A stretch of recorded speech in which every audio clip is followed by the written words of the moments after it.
Things aren't always what they seem. God has a purpose and a plan for each of us. Two traveling angels stopped to spend the night in the home of a wealthy family.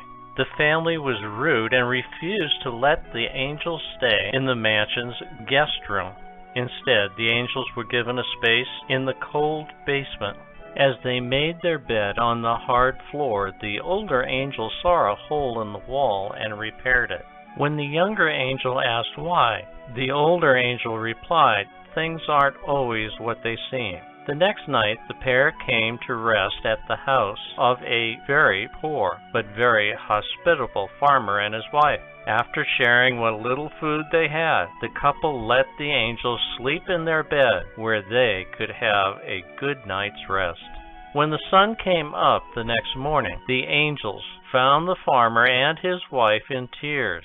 Their only cow, whose milk had been their sole source of income, lay dead in the field. The younger angel was infuriated and asked the older angel, "How could you have let this happen? The first man had everything, yet you helped him," she accused. "The second family had so little, but was willing to share everything, and you let their cow die." "Things aren't always what they seem," the older angel replied. "When we stayed in the basement of the mansion, I noticed there was gold stored in that hole in the wall.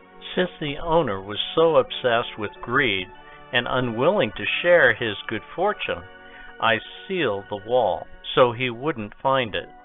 Then, last night as we slept in the farmer's bed, the angel of death came for his wife. I gave her the cow instead."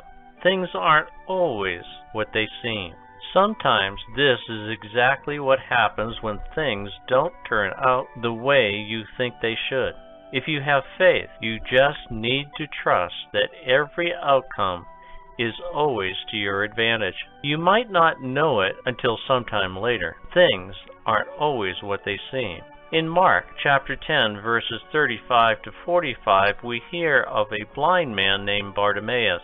Bartimaeus was physically blind, but he had 20/20 spiritual eyesight. You might ask yourself why he was physically blind. He was part of God's plan to demonstrate the power of the Son of God to bring about miraculous healings.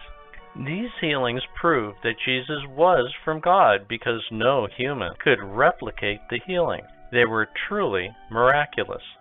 If you have faith, you just need to trust that every problem or blessing that comes into your life enters with God's permission and for His purpose. You see, things aren't always what they seem.